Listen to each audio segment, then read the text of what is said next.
నమస్తే. నేను విజయారెడ్డి. ఒకవైపు పార్లమెంట్ ఎలక్షన్స్ తెలంగాణలో, మరొక వైపు గ్రాడ్యుయేట్ ఎమ్మెల్సీ ఎలక్షన్లు కూడా జరగబోతున్నాయి.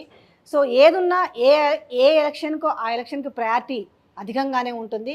అందులో 3 పార్టీల నుంచి పోటీ చేస్తుంటే 2 పార్టీల నుంచి అభ్యర్థులు మాత్రం చాలా కీలకంగా కనిపిస్తున్నారు. ఒకరైతేనేమో మరి మీడియా అంటూ చేతిలో పెట్టుకొని మొన్నటి వరకు నేను ఒక అసెంబ్లీ ఎలక్షన్స్ తలరాతనే మార్చినని చెప్పుకుంటున్న ఒక వ్యక్తి ఉన్నారు. మరొక వ్యక్తి నేను ఎలాగైనా గెలిచి చూపిస్తాను అనేసి మరొక వ్యక్తి అంటున్నారు. ఇద్దరిట్లా నేను ఒకరి పేరైతే చెప్తే ఒకరి పేరు మీరు ఈ పాటికి అర్థం చేసుకుని ఉంటారు. సో మనతో ఉన్నారు బీఆర్ఎస్ నుంచి ఎమ్మెల్సీగా పోటీ చేయబోతున్న రాకేష్ రెడ్డి గారు ఉన్నారు. రాకేష్ రెడ్డి గారు నమస్తే అండి. సో ఏంటండి మీ ఇద్దరి మధ్యలో కనిపిస్తున్నట్టు కనపడుతుంది స్ట్రైట్ అవే మాట్లాడితే. అంతకుముందేమో చాలా నీతులు చెప్పి ఒక సోషల్ మీడియా ప్రభావం చూపించిందంటే నేను కూడా చాలా కాన్ఫిడెంట్గా చెప్తాను. అబద్ధాలని నిజాలుగా చూపించడంలో సక్సెస్ అయ్యి ఈరోజు ఎదురు దెబ్బలు తింటున్నారో తగులుతున్నాయని అయితే చెప్పొచ్చు. కానీ ఒక నమ్మకం అయితే ఉంది, ఎట్లయినా ప్రజల్లోకి నిజంగా ఆ ఎమ్మెల్సీ కూడా ఇవ్వకపోయి ఉంటే పాపం ఇలా ముఖ్యమంత్రిని కూడా ఎన్ని తిరుగుతారో ఏమోలే, కానీ మొత్తానికి ఎంపీ పోయింది, ఎమ్మెల్సీ కాడికి వచ్చింది. నాదే గెలుపు అని చెప్పుకుంటున్న ఒక వైనం. సరే ఎవరైనా కూడా దిగినప్పుడు గెలుపు కోసమే, కానీ ఎట్లుంది ఒకవైపు రాకేష్ రెడ్డి, మరొక వైపు కాంగ్రెస్ పార్టీ నుంచి అభ్యర్థి, మీకు ఏమనిపిస్తుంది ఫ్యాక్ట్ చెప్పాలంటే? అంటే సాధారణ ఎన్నికలతో పోలిస్తే గ్రాడ్యుయేట్ ఎమ్మెల్సీ ఎన్నికలు చాలా భిన్నంగా ఉంటాయి. ఎందుకంటే ఇక్కడ విద్యావంతులు, మేధావులు ఓట్లు వేసేటువంటి వాళ్ళు చాలా విజ్ఞతతోనే ఆలోచిస్తారు. వాళ్ళకు సమాజం పట్ల ఎక్కువ బాధ్యత కూడా ఉంటుంది. కాబట్టి మీరు గ్రాడ్యుయేట్ ఎన్నికల ఫలితాలను చూసినట్టయితే ఇప్పటివరకు ఒక చుక్క రామయ్య గారు, ఒక ప్రొఫెసర్ రాజేశ్వర్ గారు, ఒక రామచంద్రరావు గారు, డాక్టర్ రాజేశ్వరరావు గారు, పల్లా రాజేశ్వర్ రెడ్డి గారు, అంటే ఒక విజన్తో కూడుకున్నటువంటి వాళ్ళు, థింకర్స్, సమాజానికి ఒక దారి చూపెట్టేటువంటి వాళ్ళు, హుందాతనంతో రాజకీయాలు చేసేటువంటి వాళ్ళు, అలాంటి వాళ్ళనే ఇప్పటి వరకు గ్రాడ్యుయేట్స్ ఎన్నుకుంటూ వస్తూ ఉన్నారు. కాబట్టి రాజకీయాల్లో రకరకాల లీడర్లు ఉంటారు, రకరకాల పొలిటికల్ పార్టీలు ఉంటాయి, రకరకాల సిద్ధాంతాలు సంబంధించినటువంటి వాళ్ళు ఉంటారు, అనేక భిన్న ధృవాలు కూడా ఉంటాయి. కొంతమంది సెన్సేషన్స్తో నాయకులు అవుతారు, కొంతమంది ప్రజాసేవతో నాయకులు అవుతారు, కొంతమంది సిద్ధాంతాల ఆధారంగా నాయకులు అవుతారు. బట్ అల్టిమేట్గా విద్యావంతులు చాలా విజ్ఞతను ఓటేస్తారు. తప్పకుండా గ్రాడ్యుయేట్స్ యొక్క గౌరవాన్ని పెంచే విధంగా, గ్రాడ్యుయేట్స్ గల్లా ఎగరేసుకునే విధంగా వ్యవహరించేటువంటి వాళ్ళనే ఎమ్మెల్సీగా ఎన్నుకుంటారని చెప్పి నేను పూర్తిగా విశ్వసిస్తూ ఉన్నాను. నాకైతే పూర్తి నమ్మకం ఉంది. ఈ 3 జిల్లాలు, ఇది వరంగల్, నల్గొండ, ఖమ్మం, ఇవి తిరుగుబాటుకు, త్యాగానికి, తెగింపుకు ఇవి చిహ్నాలు. ఇవి ఇక్కడ ప్రజలు చైతన్యానికి ప్రతీకలు. కాబట్టి ఒక మంచి తీర్పునిస్తారు, తెలంగాణకు ఒక దిక్సూచన ఇచ్చేటువంటి ఒక తీర్పునిస్తారని చెప్పేసి నేను భావిస్తాను. అయితే ఇందులో మీకు కలిసి వచ్చే అంశం అంటే రాకేష్ రెడ్డికే ఎందుకు ఓటేసి గెలిపించాలి అంటే ఇంకొకటి కూడా చెప్తాను. బీఆర్ఎస్ పార్టీ ఈరోజు అధికారంలో లేదు, ఏదైనా జిమ్మిక్లో ఏదో చేస్తారనడానికి కూడా లేదు. సో మీరు చాలా కష్టపడాల్సిన అంశం. మరొక వ్యక్తి అంటే సునాయాసంగా అబద్ధాలని ప్రచారం చేసుకుంటూ జనాలని తన వైపు తిప్పుకోగలరు అనే ఒక ముద్ర పడింది. సరే కొంతకాలం తర్వాత ప్రజలు అది నిజానిజాలు గ్రహించరు, కానీ ఎప్పటికప్పుడు కొన్ని అవి అతుక్కుంటూ పోతాయి కదా. ఈ నేపథ్యంలో ఒకటేమో మీరొక సెక్టర్, అక్కడ చూస్తుంటే ఆ పర్సన్ ఒక సెక్టార్. మీకు ఏ అంశాలు కలిసి వచ్చి మీకు విద్యావంతులు మిమ్మల్ని ఎంచుకోవాలి? మొదటగా ప్రజలు ప్రశ్నించే గొంతును ఎన్నుకుంటారని చెప్పి నేను నమ్మకంతో ఉన్నా. ప్రభుత్వాన్ని ప్రశంసించే వాళ్ళు వాళ్ళకెందుకు? 2 సార్లు కేసీఆర్ గారు ప్రభుత్వం చూసిన తర్వాత 3వసారి ఇంకొకరికి అవకాశం ఇద్దాం, మార్పుకు అవకాశం ఇద్దామని చెప్పేసి కాంగ్రెస్ పార్టీ ప్రభుత్వాన్ని ప్రజలు ఎన్నుకున్నారు. ప్రజాస్వామ్యంలో మార్పు అనేది సహజమండి. ఈ సందర్భంలో ఇప్పుడు గ్రాడ్యుయేట్ ఎన్నికలు 5 నెలల తర్వాత వస్తాయి.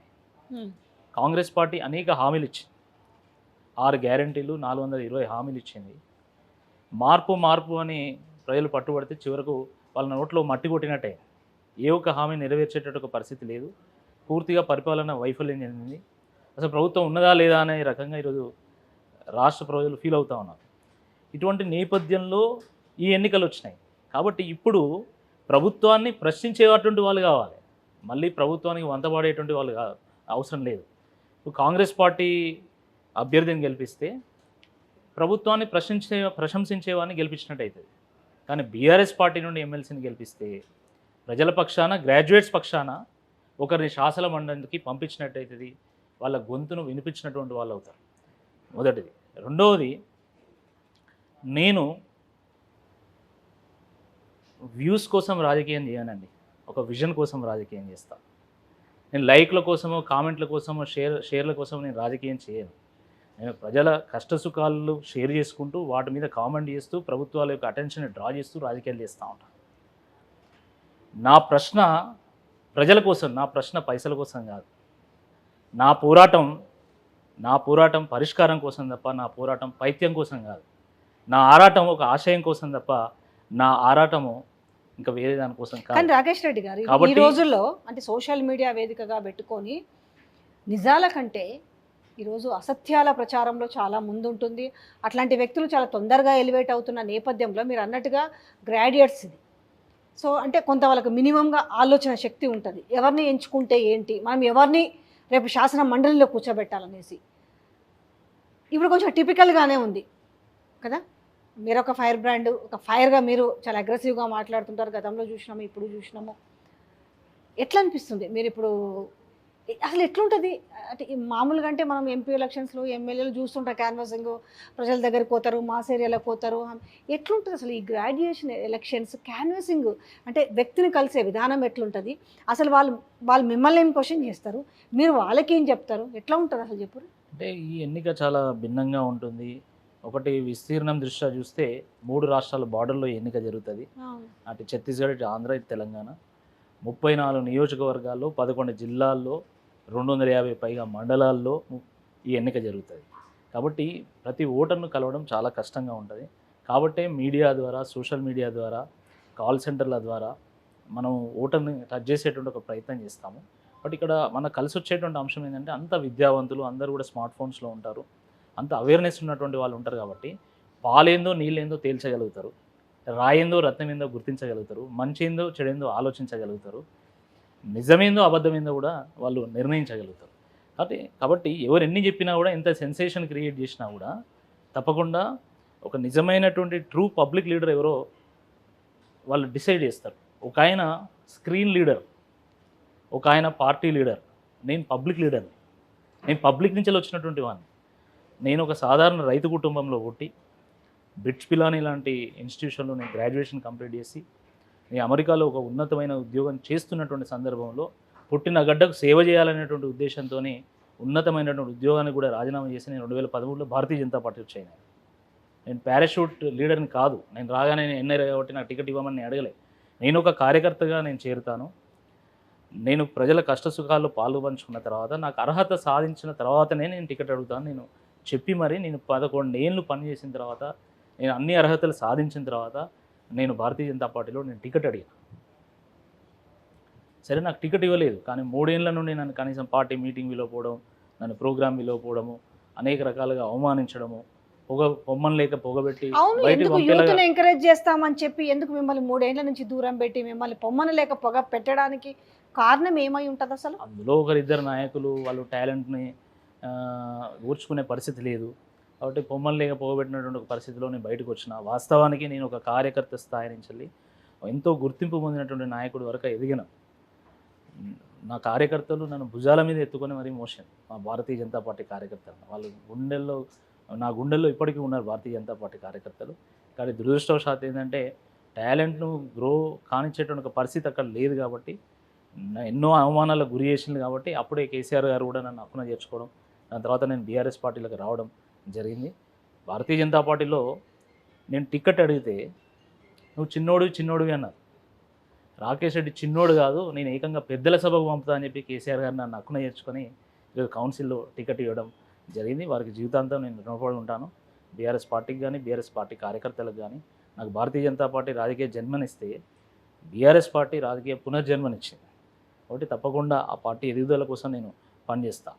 నేను చెప్పొచ్చేటువంటి ఒక అంశం ఏంటంటే, నేను ఎంతో కష్టపడి ఒక రైతు కుటుంబం నుంచి వెళ్ళి ఒక నాయకుడిగా ఎదగాలి, పుట్టిన గడ్డకు సేవ చేయాలి, ఉన్న రాజకీయాలను మార్చాలని నేను వచ్చినటువంటి వాడిని. నేను 12 ఏళ్ళు ప్రజాక్షేత్రంలో నేను పనిచేసిన. ప్రజాక్షేత్రంలో పనిచేసి నాకంటూ ఒక స్థానాన్ని సంపాదించుకొని ఈరోజు నేను పోటీ చేస్తున్నా. నేను ఏదో ఎక్కడి నుంచో పారాషూట్తో రాలేదు, లేదా ఏదో మీడియాలో సెన్సేషన్ సృష్టించి నేను రాలేదు. కాబట్టి నాకు ప్రజా సమస్యల మీద అవగాహన ఉంది, నిరుద్యోగుల సమస్యల మీద అవగాహన ఉంది, టీచర్ల సమస్యల మీద అవగాహన ఉంది, ప్రైవేట్ టీచర్ల సమస్యల మీద అవగాహన ఉంది, విద్యుత్ అధికారులకు సంబంధించినటువంటి సమస్యల మీద అవగాహన ఉంది, హెల్త్ డిపార్ట్మెంట్ సంబంధించిన వాళ్ళ మీద అవగాహన ఉంది. కానీ అన్ని శాఖలు మీ కిందికి వస్తాయి కదా, ఎందుకంటే గ్రాడ్యుయేట్స్ చాలా అన్ని శాఖల్లో ఉంటారు. ఎగ్జాక్ట్లీ.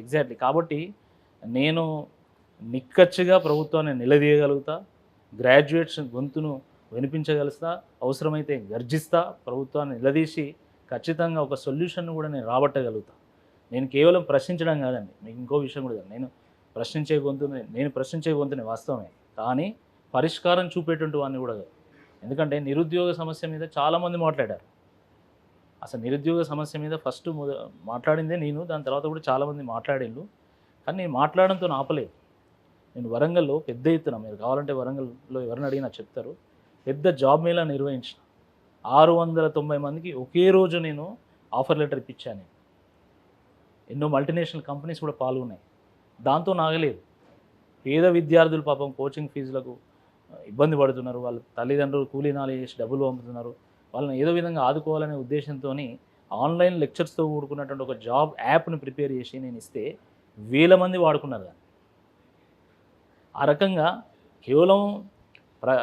కేవలం సమస్య ఉంది అని గుండెలు బాదుకోవడమే కాదు, ప్రశ్నించడమే కాదు, దానికి పరిష్కారం కూడా చూపెట్టేటువంటి ఒక ప్రయత్నం చేస్తాను. కాబట్టి తప్పకుండా ఇవన్నీ కూడా ప్రజలు గమనిస్తారు. అంటే నేను ప్రశ్నిస్తా, నేను పరిష్కరిస్తా, నేను ప్రజాసేవ చేస్తా. కాబట్టి ఇవన్నీ కూడా ప్రజలు పరిగణలోకి తీసుకొని ఓట్లేస్తారని నేను భావిస్తాను. ఓకే. అంటే మీరు క్యాన్వసింగ్ అంటే దగ్గర వాళ్ళు కూడా అంటే అందరినీ కలవలేకపోయినా కొంతమందిని కలుస్తుండొచ్చు కదా, ఆ కలుస్తున్నప్పుడు అంటే మీకు వచ్చే ఒక ఏమంటారు రెస్పాన్స్ కావచ్చు, వాళ్ళు చెప్పుకునే సమస్యలు కావచ్చు, ఏం చెప్పుకుంటున్నారు, మిమ్మల్ని ఎలా వాళ్ళు హక్కును చేర్చుకుంటున్నారు? నేను ఎవరిని కలిసినా కూడా వాళ్ళు ఒకటే, అసలు మొన్న శాసనసభలోనే మిమ్మల్ని చూస్తామని మేము అనుకున్నాం, అసలు దురదృష్టవశాత్తు టికెట్ రాలేదు, కానీ ఇప్పుడు అంతకంటే మంచి ఆపర్చునిటీ వచ్చింది. ఉన్న అభ్యర్థుల్లో ద బెస్ట్ క్యాండిడేట్ మీరే, కాబట్టి నేను తప్పకుండా ఓటేస్తామని పాజిటివ్ రెస్పాన్స్ వస్తుంది. నేను ఎక్కడికి పోయినా కూడా, అది నల్గొండ అయినా, ఖమ్మం అయినా, వరంగల్లో అయినా, అది పొలిటికల్ సర్కిల్లో ఉన్నటువంటి వాళ్ళైనా అదే చెప్తున్నారు, కామన్ గ్రాడ్యుయేట్స్ కూడా అదే చెప్తా ఉన్నారు.